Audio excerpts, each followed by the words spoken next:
우리가 부활절 인사 계속하고 있는데요. 여러분들 주위에도 또 아는 분들에게도 계속 이 부활의 인사를 잘 나눌 수 있었으면 좋겠습니다. 왜 그래야 되는지 오늘 말씀을 통해서 더 배울 텐데요.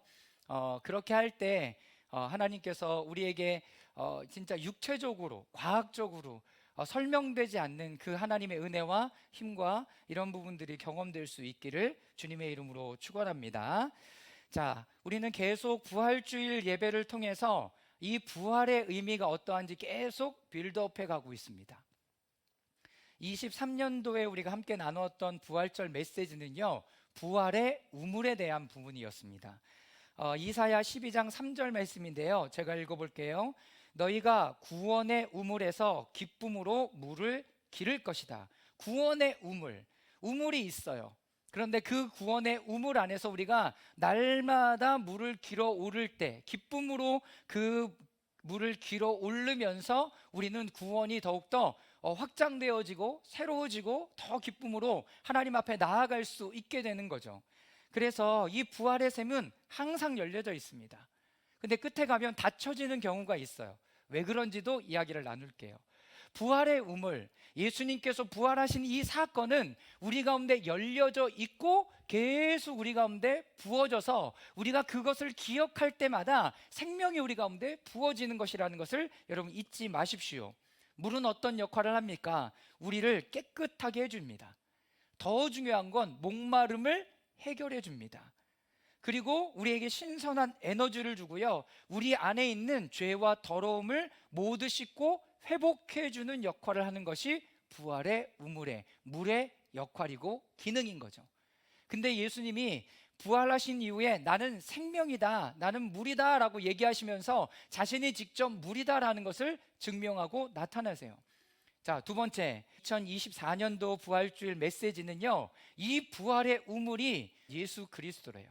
근데 예수 그리스도의 예수님께서 창을 맞으셨던 그 옆구리에서 무엇이 튀어나왔냐면 물과 피를 다 쏟으셨다라고 요한복음에는 기록하고 있습니다. 제가 읽어볼게요. 요한복음 19장 34절입니다. 그러나 병사들 가운데 하나가 창으로 그 옆구리를 찌르니 곧 피와 물이 흘러나왔다. 여러분, 왜 피와 물이 흘러나왔다라고 표현할까요? 피의 기능이 있고 물의 기능이 있습니다. 물의 역할이 있는 거죠. 예수님께서 흘리신 피와 물은요, 우리에게 부활의 샘이 됩니다.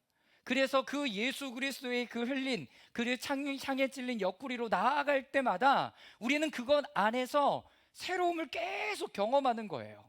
자, 피는 무엇을 뜻하는가? 정결, 죄사함, 구속을 뜻합니다. 히브리서 9장 22절인데요, 우리 다 같이 한번 읽어보겠습니다. 시작. 율법에 따르면 거의 모든 것이 피로 깨끗해집니다. 그리고 피 흘림 없이는 죄사함이 이루어지지 않습니다. 여러분, 우리의 죄는요, 반드시 예수 그리스도의 그 피가 흘려질 때만 여러분 사함을 받아요. 여러분, 이걸 잊지 마십시오. 내가 그냥 뭐 잊으면 용서가 되겠지, 그냥 잊어버릴 수 있겠지. 여러분, 그런 게 아니에요. 우리의 어떤 부분들은 예수 그리스도에게 다가갈 때에야 회복이 되고 치유가 되고 만져지는 거예요. 시간이 지나면 해결해진다? 잊혀질 거야? 다른 거를 주목하면, 다른 거에 관심을 쏟으면 그 마음 없어질 거야. 여러분, 그러지 않아요. 남아있는 거예요. 덮여져 있을 뿐이에요. 그래서 예수 그리스도에게 나아가서 이 부분들이 깨끗해지고 정결케 되어져야 되는 거죠. 자, 물은 무엇을 뜻하는가? 생명과 에너지를 뜻합니다. 물은 우리에게 생명을 주는 거예요. 사람이 며칠 동안 물 안 먹으면 살 수 있다고요? 여러분, 그 시간에 물을 안 먹으면 죽는 거예요.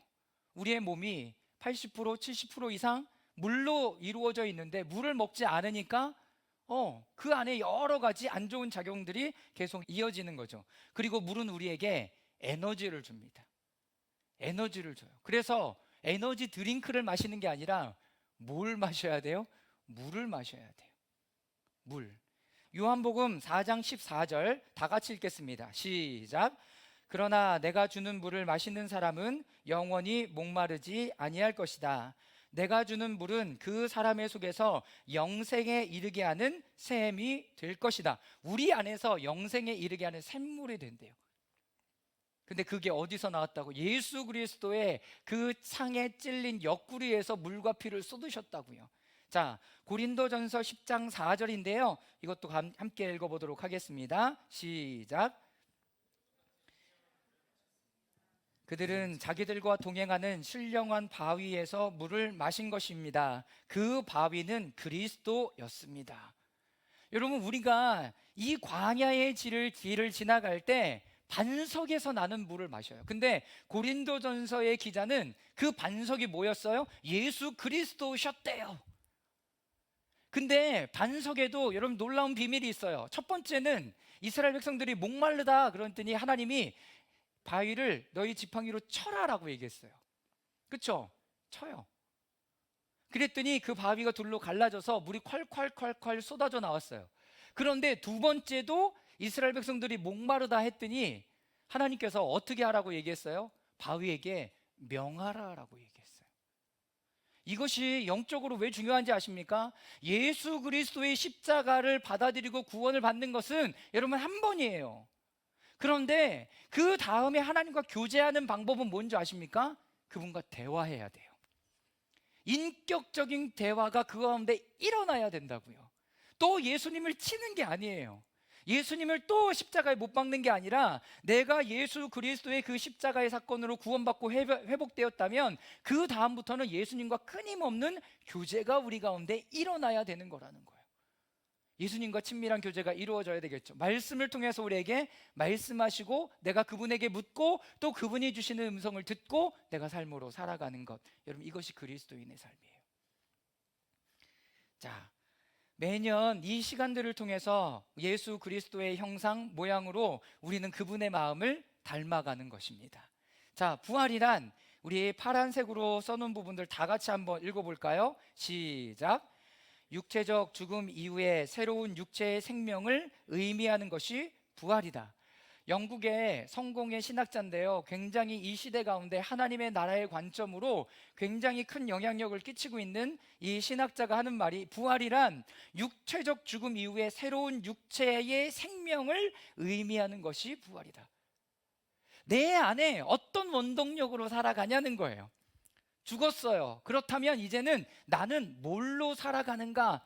육체의 새로운 생명, 예수 그리스도께서 부활하신 그 생명을 가지고 살아가는 것이 부활의 삶인 거예요. 올해 이 부활의 우물, 그리고 부활의 우물이 어딘가? 예수 그리스도의 열린 옆구리에서 나오는 물과 피, 이 부분들을 이야기했다면 올해는 이제 우리의 삶에 대한 부분들을 이야기해요.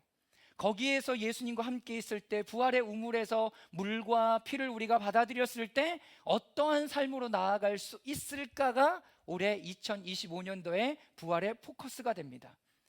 여러분, 이것은 이성과 감성과 육체적인 물리적으로 과학적으로 이해될 수 없는 부분들이 설명하려는 것이 아니라 새로운 삶이라는 것을 이야기하는 거예요. 우리가 어제와 다른 삶으로 오늘 이제부터는 살아가는 거예요. 그래서 하나님 내 이 부분을 용서해 주세요가 아니었어요. 그렇죠? 60일 동안 우리가 금식하고 기도하고 우리의 마음을 점검하고 봉사하고 섬기고 용서하고 회개하고 은둔의 시간을 가지면서 그 가운데 하나님 앞에 나아갔던 것이 이제 십자가에 못 박아진 거예요. 끝. 그거 끝이라고요. 그리고 이것을 받아들이고 새로운 생명이 우리 가운데 임한 것을 알고 새롭게 출발하는 것, 여러분 이게 부활의 삶이에요. 이게 부활의 삶이에요. 그래서 부활의 삶을 경험하는 사람들은 제일 먼저 뭐가 바뀌는 줄 아십니까? 워딩이 바뀌어요. 말이 바뀐다고요. 내 안의 육, 내 안의 불평, 내 안의 불만, 이런 것을 금식하는 시간들을 보냈다면 어느 순간만큼 오래 금식한 그 어떤 영역만큼은 내 안에서 제거되기 시작하는 거예요. 두 번째, 뭐가 바뀔까요? 삶과 행동과 습관이 바뀌는 거예요. 맨날 똑같은 패턴이 아니라 나는 이런 나는 이제 죽었지 라는 것을 받아들였다면 이제는 새로운 삶의 패턴을 내 안에 가져야 되는 거죠. 그리고 부활의 예수님과 함께 그 마음으로 출발하는 것이 부활의 삶이에요. 그 은혜가 여러분들에게 이미 임하였음을 선포합니다. 아멘. 여러분 믿으십니까? 우리는 예수 그리스도의 부활하심을 말해요? 설득해요? 설명해요? 뭐라고 얘기했지요? 선포하는 거라고요. 그랬을 때 영향이 미쳐지는 거예요. 목사들에게도 부활을 설명하지 않아요. 선포하는 거예요. 선포에는 그런 능력이 있는 거예요. 나 새 사람 됐어. 공표하는 거예요. 나 부활을 경험했어. 공표하는 거예요. 나 어떻게 그렇게 됐니? 여러분 설명할 필요 없어요. 왜? 그거는 선포된 것으로 끝이에요. 그리고 뭘 읽어요? 포고문을 읽잖아요. 이제는 이렇게 한다, 이렇게 한다, 이렇게 한다, 이렇게 한다, 이렇게 한다. 왜 이 포고문 때문에 이렇게 힘들어하고 사람들이 어려워하죠?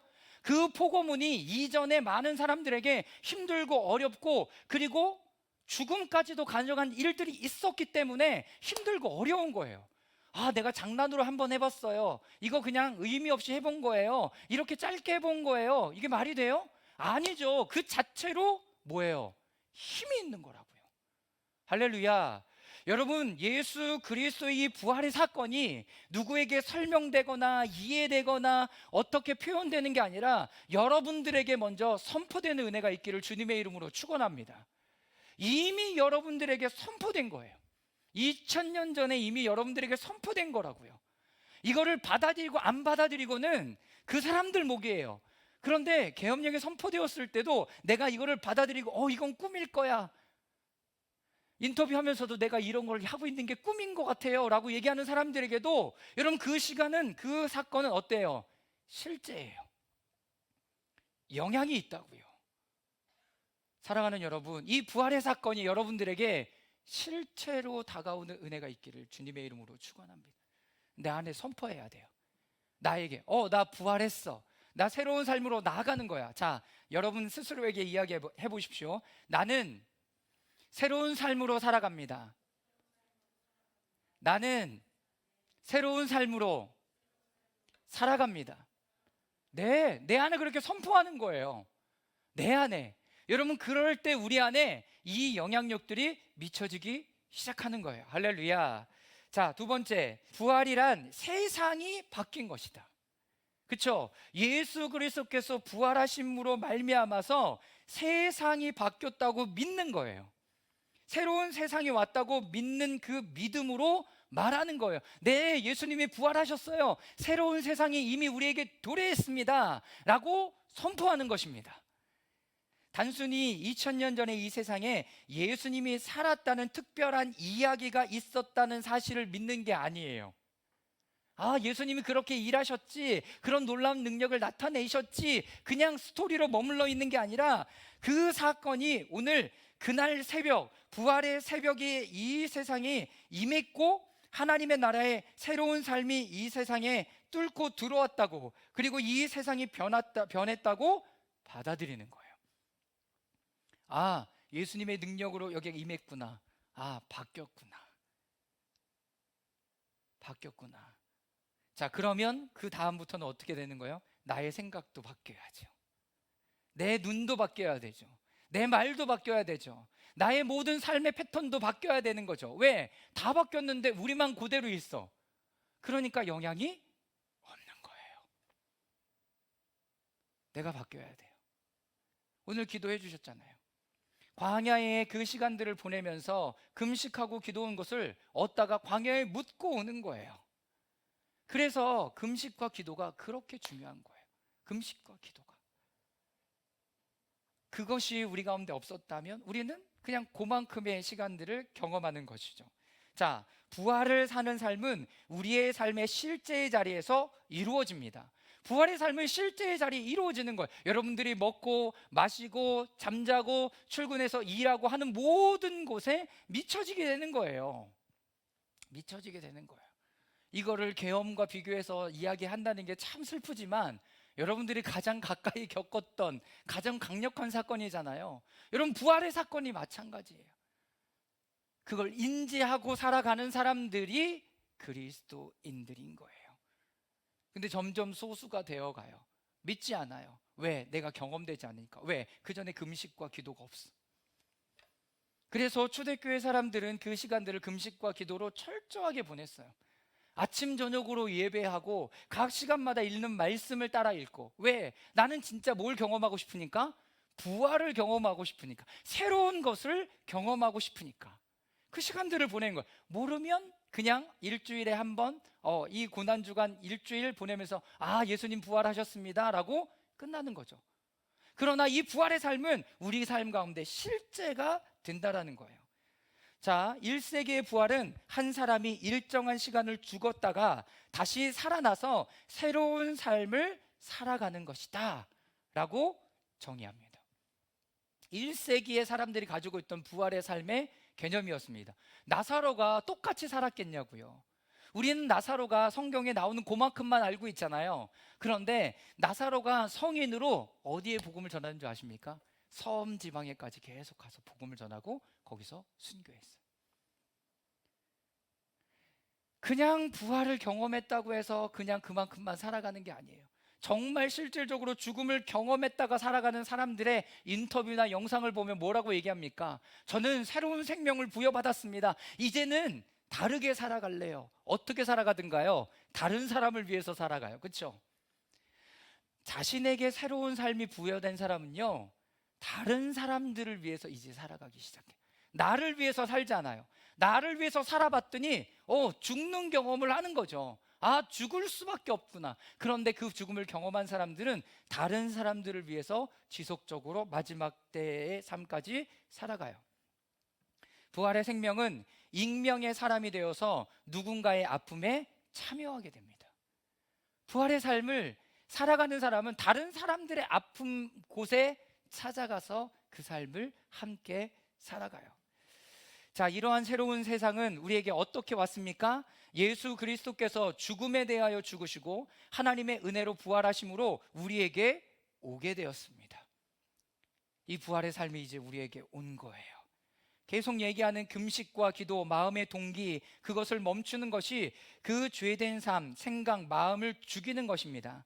그럴 때 우리의 옛사람 타락한 것이 죽은 것이고 올해의 분량만큼 새로워진 것입니다. 올해의 분량만큼, 그리고 내년에는 내년의 분량만큼. 그래서 우리가 신앙생활을 하면 할수록 계속 하나님의 형상을 닮아가게 되는 거죠. 그래서 부활의 삶은 우리에게 실제에게 모든 영역 가운데 임하게 되는 거죠. 아까 얘기했던 중요한 포인트는 무엇입니까? 금식과 기도예요. 그래서 부활절 이후에도 그 기쁨의 50일, 오순절에 성령의 강림이 임하는 그 기쁨의 50일 동안도 초대교회 분들은 금식하며 기도하면서 또 시간들을 보냈어요. 그건 여러분들이 이제 기쁨의 50일을 보내면서 각자가 하는 거예요. 왜? 내가 이렇게 새로워진 것을 경험했어. 조금 해보니까 되던데? 너무 좋아. 내가 이 시간을 계속 지켜가야 되겠구나. 지켜가야 되겠구나. 그래서 금식하는 거예요. 이제 6시 30분만 되면 눈이 저절로 떠져요. 큰일 났어요. 그리고 향신기도 끝나고 잠자려고 하는데 잠이 안 오기 시작해요. 이것도 큰일 났어요. 이거 저희가 오래 경험했던 거예요. 그리고 우리 안에 이제 끊어지겠죠. 그리고 그 대신 물을 더 많이 먹겠죠. 그러면서 이런 나의 삶의 습관들이 지금 바뀌어지고 있는 것을 경험하는 거예요. 경험하는 거예요. 여러분들에게는 어떤 것이 여러분들의 삶의 습관으로 자리 잡으신 것 같아요? 여러분, 그것을 계속 유지하기 위해서 계속 금식하며 시간을 보내는 거예요. 그냥 성령이 여러분들이 임해서 모든 것을 다 뒤집어 엎고 새롭게 여러분들이 출발하는 것 같죠? 여러분, 그런 경우 많지 않아요. 그런 경우 많지 않아요. 우리의 삶의 습관은 조금씩 조금씩 바뀌어져 가는 것이에요. 자, 부활의 역사와 선물 3가지. 첫 번째, 하나님의 신성한 빛이 우리 가운데 임하게 됩니다. 사람은 때로 안식, 소망, 목표가 결여된 상태를 경험하게 되고 때로는 혼란스럽고 휘청거리며 영적으로 오르락내리며 크게 요동하게 됩니다.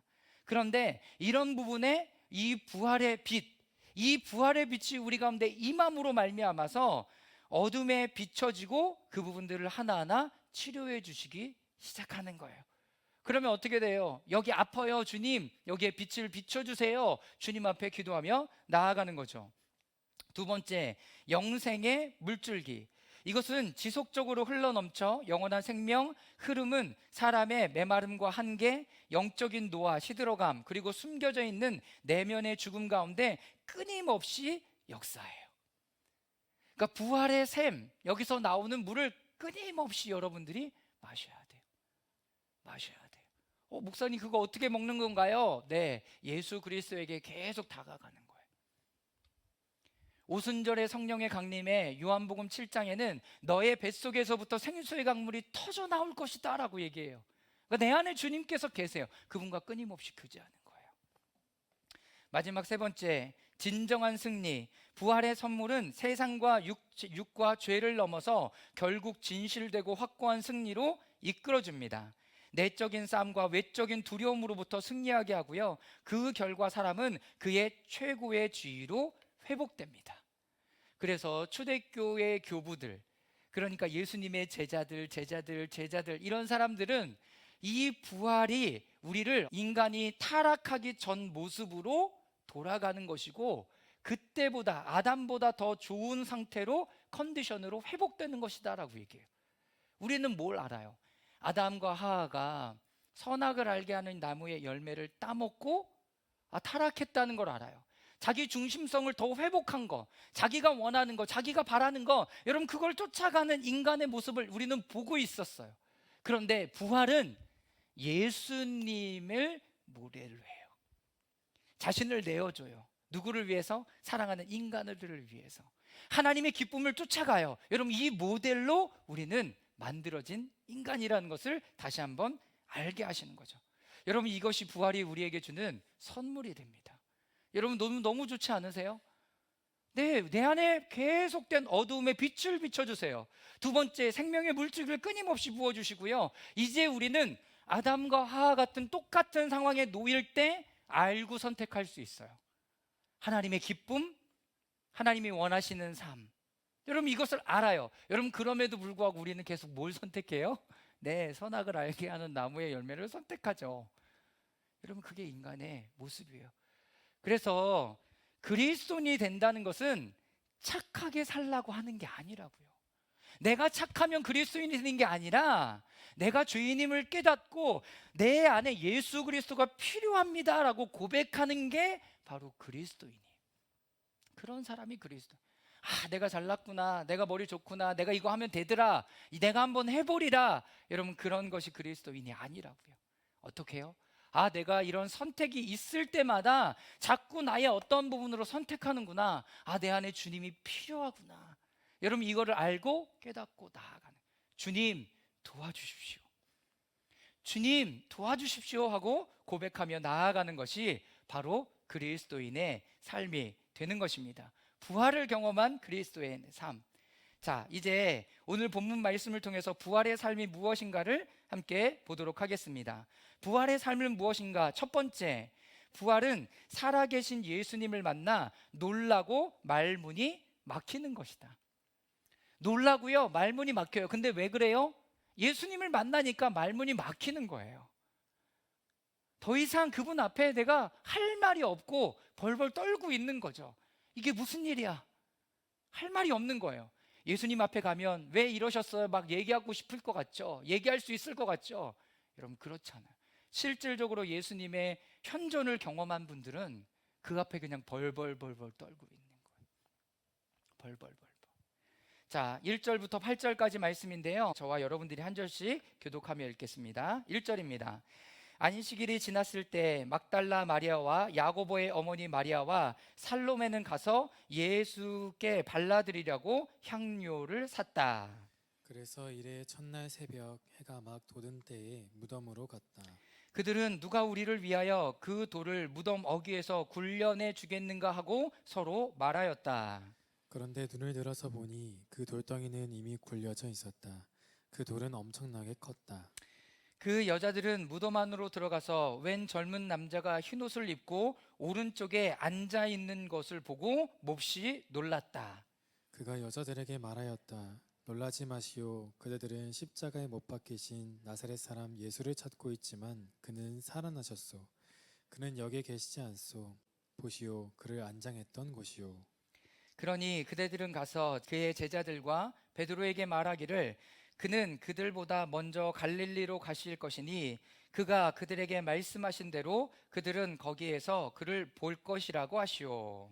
그들은 뛰쳐나와서 무덤에서 도망하였다. 그들은 벌벌 떨며 넋을 잃었던 것이다. 그들은 무서워서 아무에게도 아무 말도 못하였다. 네, 여러분 1절에서 8절까지 모습을 통해서 보여지는 이 여인들의 모습이 어때요? 여러분 기쁨에 환호에 가득 차 있어요? 아니요, 그렇지 않아요. 5절, 그 여자들은 무덤으로 들어가서 웬 젊은 남자가 흰 옷을 입고 오른쪽에 앉아 있는 것을 보고 몹시 놀랐다. 놀란 거죠. 누가 여기 들어와서 지금 이렇게 앉아 있는데 흰 옷을 입고 여기 앉아 있는 거. 여러분 그 자체가 그냥 놀라는 거죠. 여러분들이 한번 갔다고 생각해 보세요.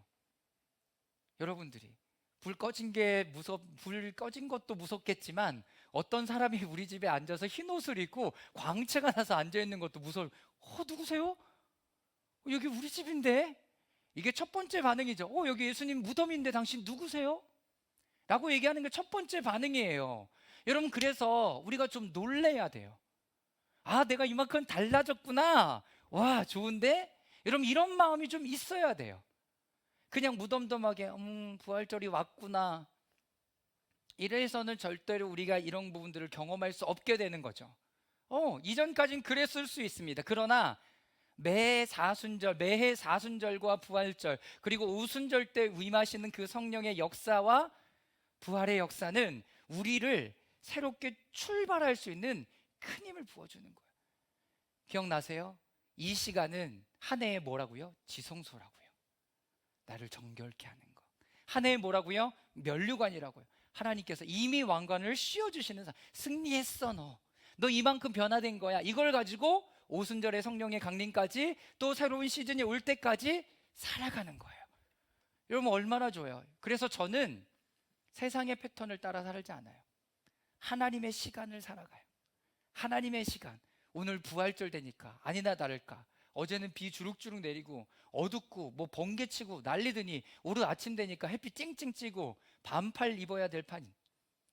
여러분 완전히 바뀌어지는 거예요. 이것이 하나님의 시간을 살아가는 거예요. 하나님의 시간 살아가는 여러분, 하나님의 시간을 사십시오.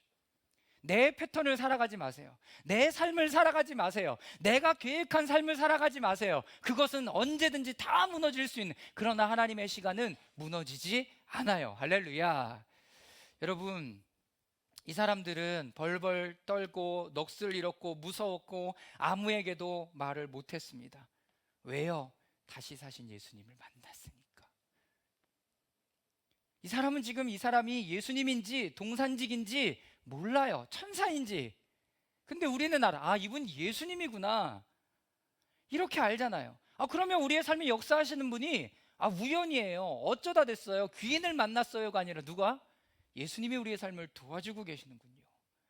여러분 그걸로 충분한 거예요. 그걸로 충분한 거예요. 그래서 우리는 이 부활의 주님을 만나야 되는 거죠. 두 번째, 우리는 어떻게 하면 매번 이런 놀람을 경험할 수 있을까?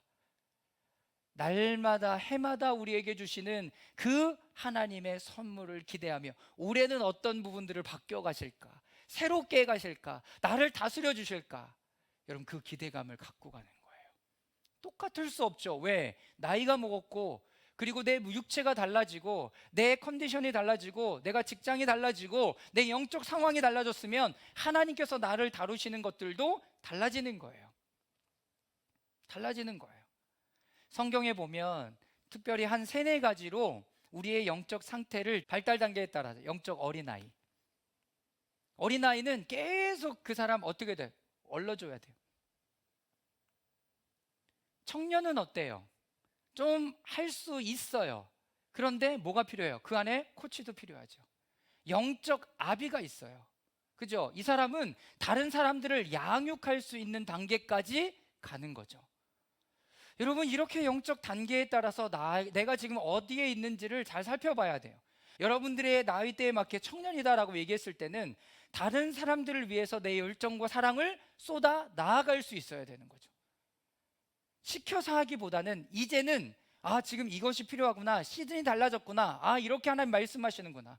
근데 영적 아비가 되려면 그 부분들을 잘 감당하고 잘 양육해서 어린아이 때부터 하나씩 하나씩 먹여갈 수 있어야 돼요.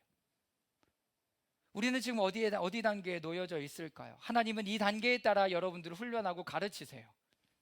두 번째, 살아계신 예수님을 만났기 때문에 이 사람들은 증인이 됩니다. 9절부터 13절인데요. 또 한 절씩 교독해서 읽어보도록 하겠습니다. 9절입니다.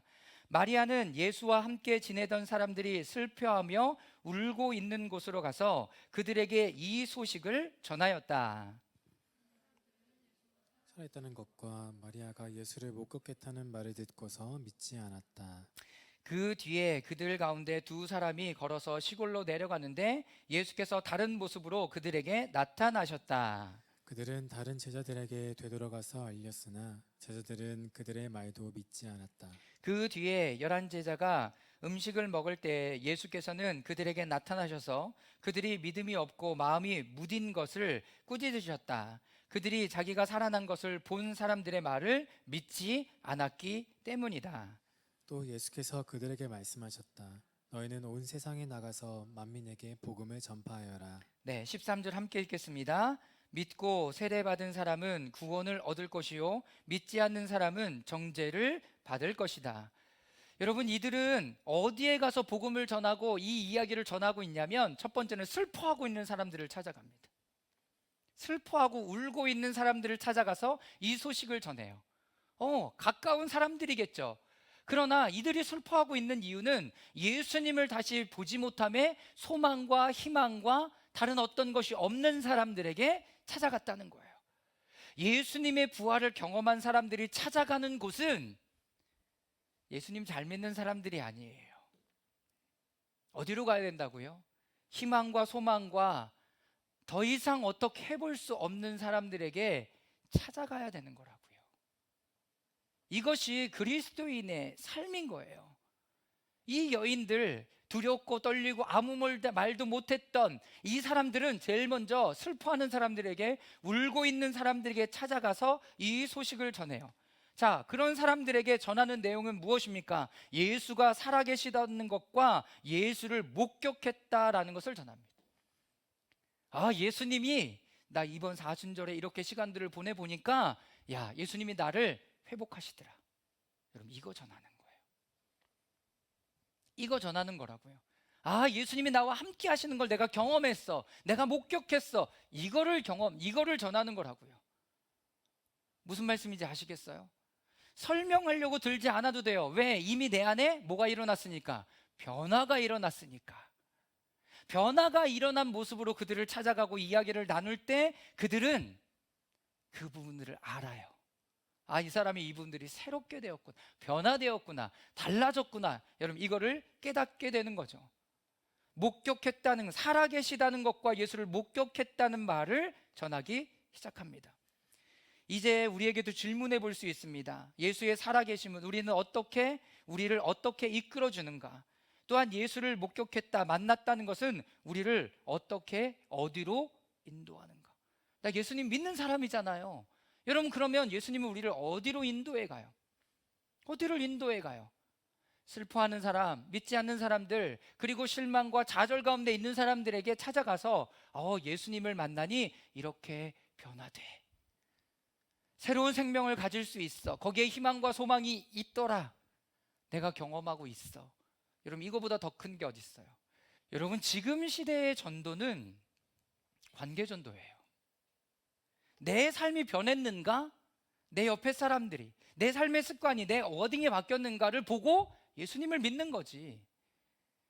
맛있는 거 사주고 그러면 믿는 것이 아니잖아요, 여러분. 이 사람은 지금, 이 여인들, 그 시대에 어떠한 증언도 할 수 없는 여인들이 제일 먼저 하는 이야기는 예수님이 살아나셨습니다, 제가 그분을 목격했습니다라고 이야기를 해요. 근데 아니나 다를까 예수님의 제자들 믿든가요? 안 믿어요. 에이, 니네들 어디 갔다 왔는데 이상한 소리 하고 있어 라고 얘기하는 거죠. 그런데 예수님이 다시 나타나서 그들을 꾸짖으시면서 왜 믿음이 없느냐? 내가 얘기했잖아. 네가 살아날 것이라고, 회복될 것이라고 얘기하지 않았느냐? 여러분들에게 그 믿음이 다시 회복되기를 주님의 이름으로 축원합니다. 올해 예수님이 이렇게 임하셨으니 나는 새로운 삶으로 출발하는구나. 근데 내 눈앞에 보이는 건 뭐예요?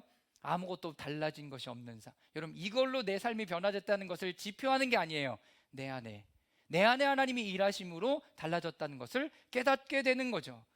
여러분, 예수님도 동일하게 얘기하세요. 12절 13절이죠. 또 예수께서 그들에게 말씀하셨다. 너희는 온 세상에 나가서 만민에게 복음을 전파하라. 믿고 세례를 받는 사람은 구원을 받을 것이요 믿지 않는 사람은 정죄를 받을 것이다. 복음을 전하라는 거예요. 복음이 뭐예요? 예수님이 십자가에 달려 돌아가시고 부활하심으로 말미암아 새로운 시대가 열렸습니다. 이게 복음이에요. 이게 복음이에요. 나도 그 예수님을 만났고 새로워졌습니다. 이게 복음이라고요. 2000년 전에 예수님이 하셨던 그 일을 내가 오늘 맞닥뜨리고 나의 삶이 변하고 있습니다 라고 이야기하는 것이 복음이라고요. 할렐루야. 교회 다니면 복 받는데요. 복음이에요. 그걸 복음이라고 얘기하지 않습니다. 나 죽어서 천국 가. 네, 맞지만 이 땅 안에서 그 천국의 삶을 누리지 못한다면 우리는 그 복음을 누릴 수 없는 거죠. 복음은 이 땅에 새로운 삶이 도래했다는 것을 알고 그 모습으로 살아가는 거예요. 여러분, 돈이 없을 수 있죠. 건강이 안 좋을 수 있죠. 마음이 어려울 수 있죠. 여러분, 그건 나예요. 그런데 하나님의 나라는 이미 우리 가운데 도래한 것을 믿으시길 바랍니다. 그래서 사도행전의 제자들이 전하는 메시지의 핵심은 바로 부활이었습니다. 자, 사도행전 4장 2절 말씀인데요, 우리 함께 읽겠습니다. 시작. 그들은 사도들이 백성을 가르치는 것과 예수의 부활을 내세워 죽은 사람들의 부활을 선전하는 것에 격분해서. 여러분, 왜 이 사람들이 격분해요? 듣고 있던 유대인들과 대제사장들과 또 이런 사람들이 왜 격분해요? 예수님이 살아났다니까. 자신들은 경험하지 못했거든요. 그 일은 안 됩니다. 예수님이 이미 살아났는데, 경험하고 회복된 사람이 있는데 그 일은 일어나면 안 됩니다. 여러분, 벽을 치는 거예요. 벽을 치니까 격분하죠. 왜 다른 사람들이 회복되고 치유되고 자유케 되는데 왜 어려워해요? 그것이 내 안에 있는 옛사람의 타락한 모습이 드러나는 것이기 때문에 그렇습니다.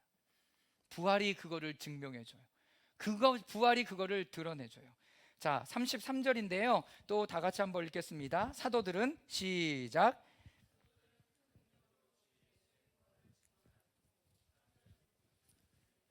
네, 사도들은 큰 능력으로 예수의 부활을 증언하였고 사람들은 모두 큰 은혜를 받았다. 여러분, 고민하지 마세요. 예수님이 부활하셨습니다. 예수님이 부활하셨습니다. 새로운 삶이 시작되었습니다. 열렸습니다. 우리는 그것을 경험합니다. 여러분, 이렇게만 얘기하세요. 그럼 끝. 못 믿겠다는 사람, 그냥 못 믿겠는데 어떻게 해? 잠재적으로 믿어갈 수 있는 사람이죠. 그러나 우리가 어떻게 그 사람들을 설득하고 마음을 사서 어떻게 하려고 하지 마시라는 거예요. 내 삶이 변화되기 시작하면 그들도 따라올 것이니까. 이것이 바로 부활의 경험함으로 시작점이 됩니다. 타락의 죽음으로 어떠한 생으로 묶이는 것이 아니라 부활의 소망으로 시작할 수 있게 되는 거죠. 예수님은 죽음을 그냥 받아들이셨어요. 그리고 그냥 죽으셨어요. 그냥 우리가 죽으면 돼요. 그리고 예수님이 부활하시고 다시 일으키실 때 여러분 살아나시고 일어나시면 됩니다. 빌립보서 3장 11절이죠. 제가 읽어보겠습니다. 그리하여 나는 어떻게 해서든지 죽은 사람들 가운데서 살아나는 부활에 이루고 싶습니다. 사도 바울도 너무나 간절히 원했죠. 하나님, 나는 더 살고 싶습니다. 더 부활하고 싶습니다. 더 새로운 삶으로 나아가고 싶습니다 라는 것이 사도 바울의 고백이에요. 저도 마찬가지. 그래서 이 시즌들을 더 잘 보내고 싶은 거죠. 그런데 그 시즌들이 내가 잘 보낼 수 있도록 다가오지 않죠. 육이 죽고 부활로 나가는 것이 아니라 실제로 속사람이 죽어야 됩니다. 우리의 옛사람이 죽어야 돼요. 타락한 나의 나의 어떤 모습들, 나를 더 드러내고 싶어 하는 것들이 여러분 죽어야 돼요. 그리고 그것이 하나님 안에 다스림을 받아야 되죠. 그러면 그 영으로 말미암아 하나님께서 또 새롭게 하시고 자유케 하시는 것들을 경험하는 거죠. 부활에 대한 소망이 더 크게 우리 안에 임하게 되는 것입니다.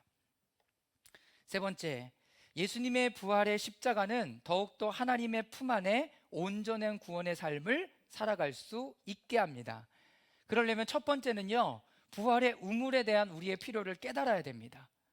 왠지 아십니까? 계속 우리는 하나님의 은혜로 멀어지기 때문에 그래요.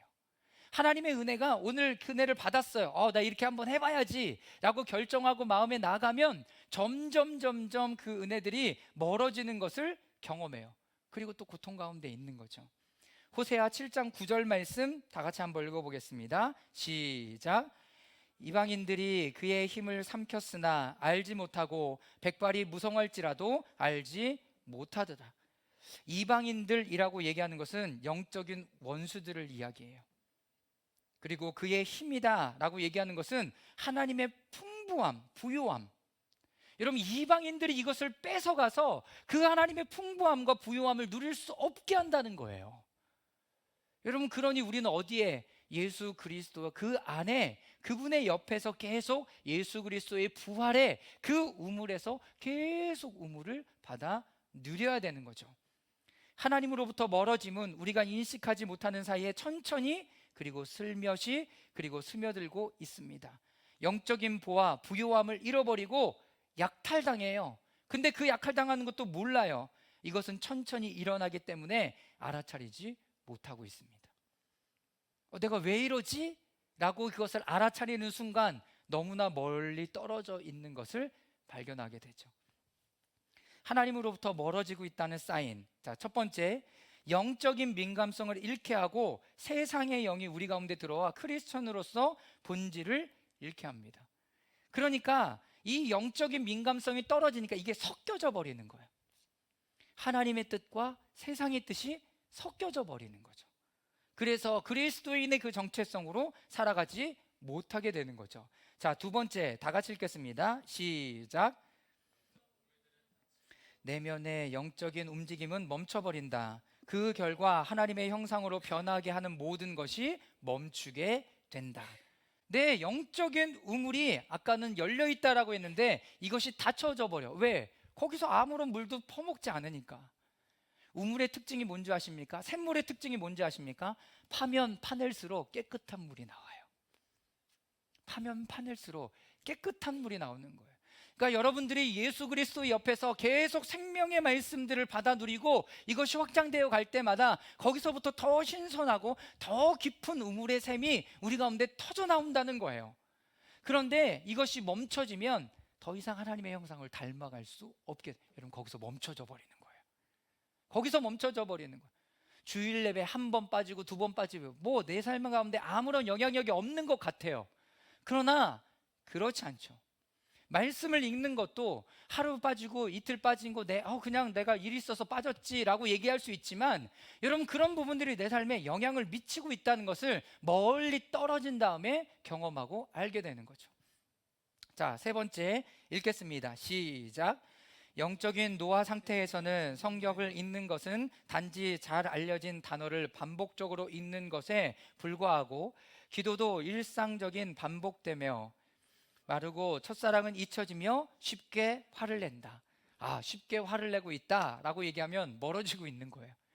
쉽게 내가 열받고 있구나 라고 얘기하면 멀어지고 있는 거예요. 이게 영적인 노화예요. 영적인 노화예요. 늙어가는 거예요. 영적으로 늙어가는 거예요.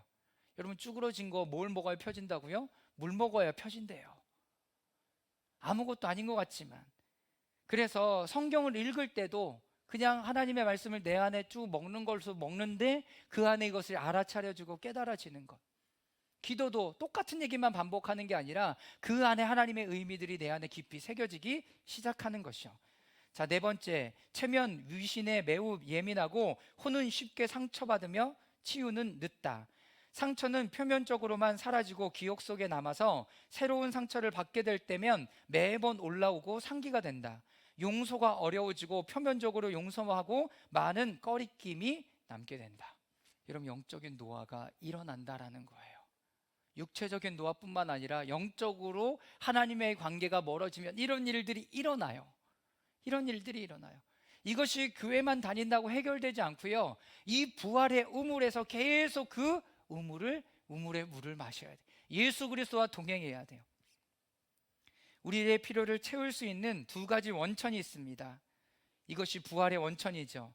영적인 멀어짐과 은혜를 경험하지 못하게 하는 것들은 예수 그리스도의 부활의 우물에서 변화되기 시작합니다. 이 부활절로부터 시작해서 여러분 주님께 계속 붙어 있기를 바랍니다.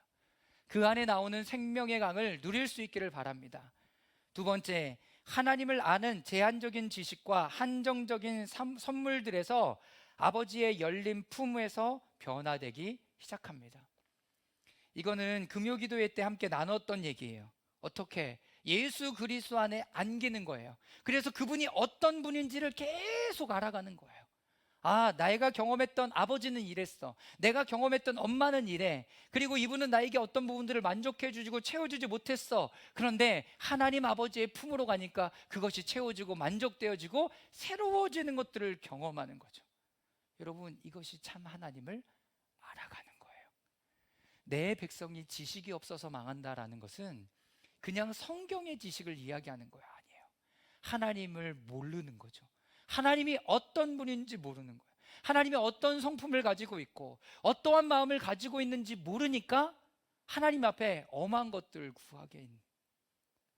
사랑하는 여러분, 예수 그리스도의 그 부활의 우물, 그리고 그 하나님 아버지의 품 안에서 인격적인 교제가 끊임없이 이 부활절로부터 여러분들에게 온전히 이루어지기를 주님의 이름으로 축원합니다. 여러분, 부활은 설명하는 거라고요? 아니요, 선포하는 거라고요.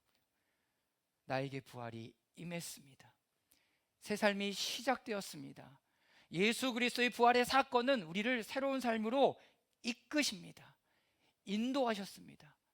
워딩이 바뀌고 삶의 습관과 이 모든 것들이 다 바뀌고 새로운 삶으로 하나님 앞에 드려지는 겁니다.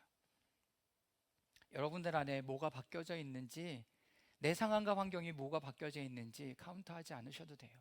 하나님은 이미 일하신 것이니까. 나는 그것을 받아들이고 주님과 함께 그 영적인 여정을 걸어가시면 되는 겁니다. 우리 잠시 침묵 가운데 기도하겠습니다. 오늘도 기도할 때 주님, 오늘 우리가 그 예수 그리스도의 부활의 선포 가운데 거합니다.